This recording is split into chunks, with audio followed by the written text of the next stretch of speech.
युवा अवस्था भी हमारे जीवन का कितना सुंदर काल होता है ना। बाहों में बल, मन में कुछ बड़ा कर जाने की चाह, आंखों में भविष्य के सुंदर और कोमल सपने। और इसी अवस्था में मनुष्य के भीतर पनपता है प्रेम।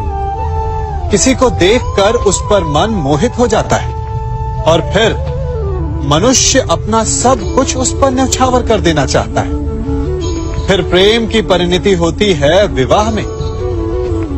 क्यों? सबको अपने खट्टे मीठे संस्मरण स्मरण हुआ है ना।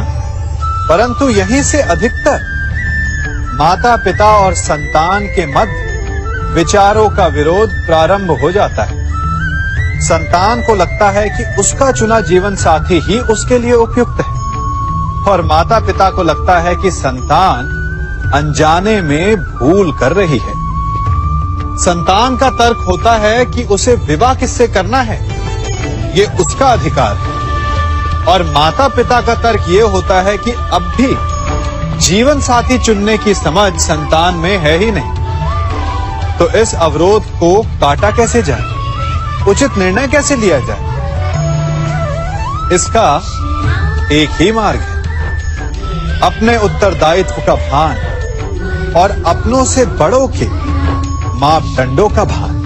विवाह करने से पूर्व ये जान लेना आवश्यक है कि विवाह केवल अपने प्रेम को पाने का मार्ग नहीं है, अपितु विवाह से जीवन का एक नया द्वार भी खुलता है। और हर नए जीवन के साथ नए उत्तरदायित्व भी होते हैं। और यदि इन उत्तरदायित्वों को समझकर निर्णय लिया जाए तो विश्वास कीजिए, आपका दाम्पत्य जीवन आनंद से भरा रहेगा और आपको कभी ये पछतावा नहीं होगा कि आपने कोई अनुचित निर्णय लिया।